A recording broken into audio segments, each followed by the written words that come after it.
Greetings, ladies and germs. My name is Dustin Cormier, and welcome to another delicious episode of How to Rock Astrology. Today, we are going to be learning about Mars in Leo with the Sun in Sagittarius. If you want to know a little bit more about me, visit dustincormier.net, where you can read my psychedelic erotic poetry book. And here's a little short thrift of the main figures in my chart, just so you know who's giving you this info. Welcome. So today, most of it is going to come from my own rendition of what the Sun in Sagittarius and how it relates to Mars in Leo. And then we're going to read from Erotic Astrology, getting a bit more of a bedroom sense of what these signs might mean. So, if you'd like, you can check out the start of this series where we talked strictly about Mars being in Leo. We talked about how when Mars is in Leo, it's very close to its debilitation point. The reason why that kind of sucks, the debilitation happens by proximity, mind you. So even though this Mars is in Leo, it's not technically Cancer, but it's still basically kind of debilitated. What that means is that Mars generally does better when it's close to the Capricorn. When you think about it, Capricorn represents winter solstice. It's a cold season where Mars can better learn to cultivate and to... Mars learns when it's close to the Capricorn, it's cold, its mind is clear, and it's the way it expresses its energy becomes calculated and meticulously sensible to what is wasteful. We all, even people with Mars and Capricorn, we all waste energy in the first parts of our lives, vital energy. Mars is in our motor functions, it's in our nerves, it's in our muscles, and we just want to burst out of the womb as children and run around like crazy, and we don't think much about where our energy's going, where it's dissipating to, because we're just kids and it's just like bang, right? Mars and Capricorn will eventually learn what's a waste of their energy. They'll learn to work smarter, not harder, with their vital energies. With Mars and Leo, they're not looking to develop a sense of how to best use their energy over time. They don't naturally get that sense of why that might be useful. With Mars and Leo, this type of person is more interested in just like running and like expressing energy and making an impression on people. This is very particular to Mars and Leo because the Mars is ennobled by the Sun. Thankfully, Mars is at least in good dignity here because the Sun is a good friend to Mars. So Mars is learning here how to make a big impression on people, which is good because Mars is meant to do what the Sun wants. This is part of the knowledge that I've been trying to share in these videos. In the Vedic sense, I'm a Western/Vedic astrologer. I'd say more Vedic than anything, actually. But I'm trying to tell the Western astrologers what they might be missing in the Vedic experience.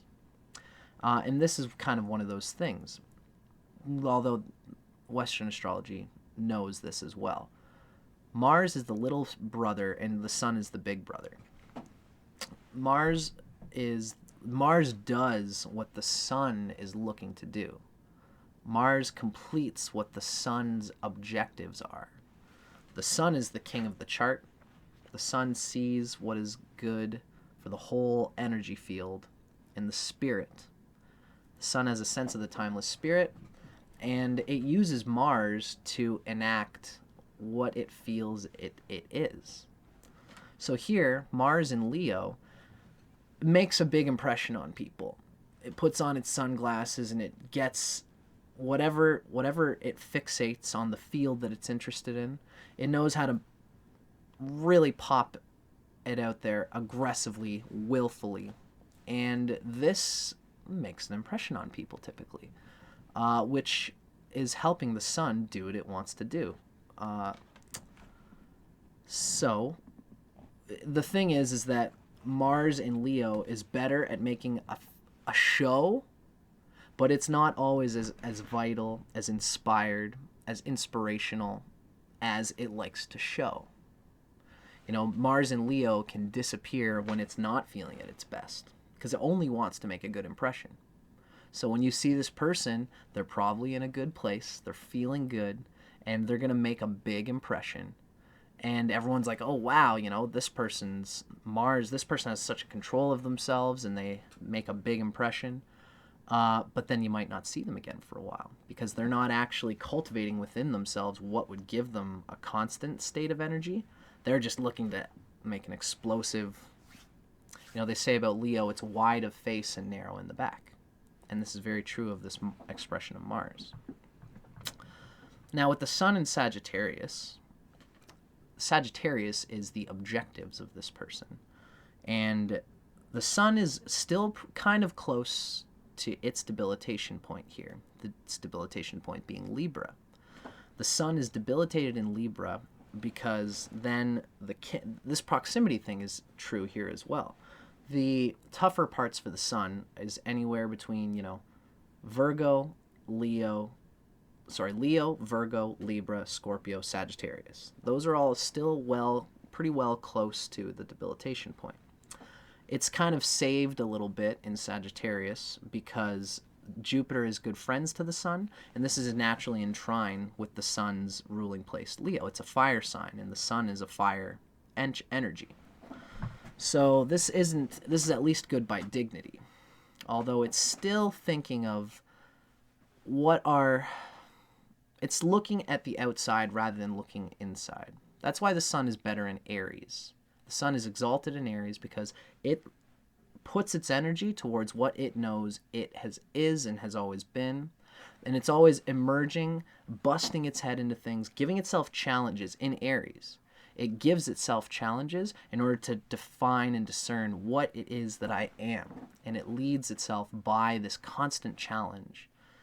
The Sun in Sagittarius is a bit more interested in, it kind of looks to cheat by having a wide range of experiences that are fun and kind of have a glissando to them and feel good and optimistic. And it does it for the fruit. It doesn't do it to cultivate a constantly emerging sense of a better personality. It looks for what is efficient and logical and works. This is Jupiter. The Sun in Sagittarius uses Jupiter to express its desires and potentials.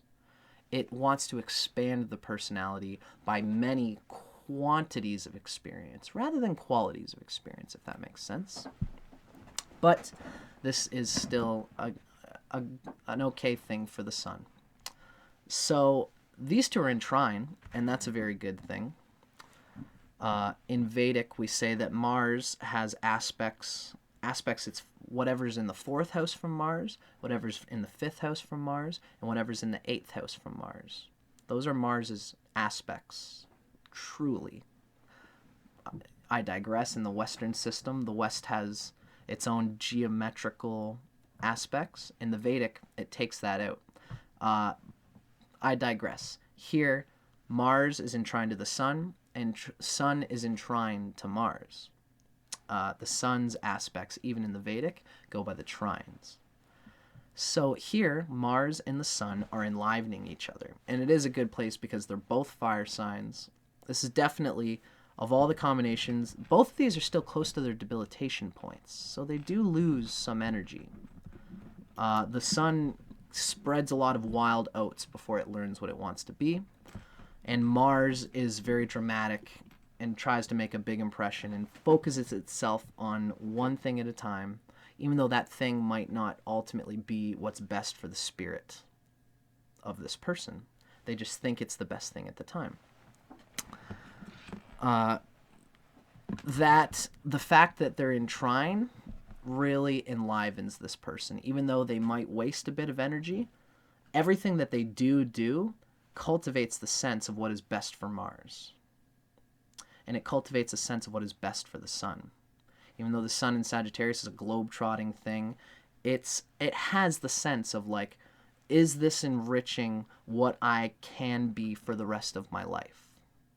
because they're in trine in this way. So this type of person has an ability to gain a lot of very positive experiences as befits the nature of the spirit.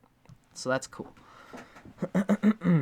Even though the Mars in Leo really only feels best at doing this globetrotting thing that Sagittarius Sun wants, it only feels best at it when someone is petting the kitty, as we've been saying in this series. When someone is telling this person, there might be a hugely fiery egotism here, even arrogance, a high-minded, studious Sagittarian arrogance that the Mars and Leo only exacerbates more. A lot of people might think this person is not an airhead, but like too much of themselves. But that egotism is not necessarily a bad thing, especially if this is a spiritual person. They will consider it important to themselves to live by the Dharma, to live by what others have said are wise.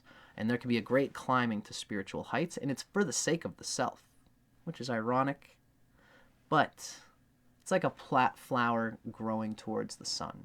It's not arrogant. It's not trying to climb on top of other plants, although this one might climb on other people's heads to get at the sun, not thinking about it, just almost innocently. Almost innocently. That's the best way to put it. And so when it comes to being in the bedroom, this person probably gets a lot from feeling like they're dominating. The Mars in Leo wants to dominate, wants to express its intelligence, the Sagittarian intelligence, and the Sagittarian suaveness and swagger and looking like it's hot and on top of things. And it uses Mars in Leo to do that. This Mars loves displays of affection and gives heavy displays of affection. The Sagittarian in this person can have a very hot devotional energy that learns what the other person likes and even pushes them and can be kind of pushy and edgy and draws out a fun, playful friendship vibe with the partner. This type of person probably loves a partner who's as savvy and intelligent with mental prowess as they are, and who knows as much as they do, who likes to learn in the way that they do. It's the Mars in Leo that likes to show it off, right? Oh, you think you know a lot about this subject, huh? Well, have you ever thought about this? And in the bedroom, this can make for a sort of like, oh, what? You don't like your hair getting pulled, huh? You don't, huh? Well, what do you think of that? These kind of like playful things. And if the other person has lots of fire in their chart, they'll probably be like, "Rrr." Let's see what our book says about it. This is Erotic Astrology by Phyllis Vega. Sun in Sagittarius, Mars in Leo. Those born under this fiery combination think more with their hearts than with their heads. In a romantic relationship, having a glorious time together is your top priority. The Leo likes the glorious time, and the Sagittarius is always building towards having a proper experience. Your bubbly enthusiasm and zest for life cause you to immerse yourself completely in everything that you do. Sexually, you are passionate, energetic, uninhibited, very much, and unpredictable. It's the Sagittarius that's like, oh, you thought I was like this, huh? Well, actually, I'm like this. And they like to challenge and transform. You fall in love easily and completely. And whirlwind romances are your specialty, being swept off your feet. You tend to get antsy if the relationship cools down, but you'll hang around as long as the sex is good. Although fervently loyal, this comes with a jealousy and a possessiveness. Both the planets here don't always feel in complete control of what they're trying to secure. That's part of why they're so ardent and sometimes demanding and not needy, but like gripping. While you treasure your own independence as a Sagittarius, you have difficulty granting equal freedom to your lover.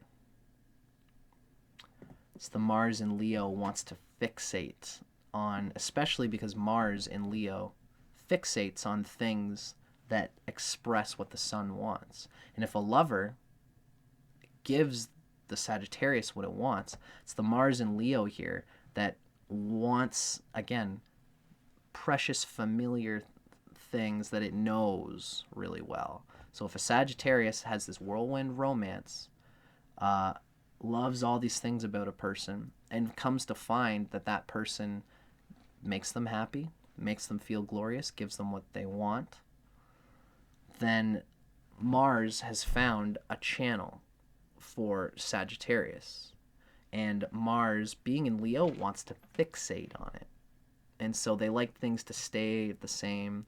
They like things to, even though they're a spinning personality, this person, the Mars in Leo here, has trouble letting go of the familiarity, and that's what can bring this sort of thing, wanting freedom of their own capacity, but also wanting someone in their back pocket when they need them.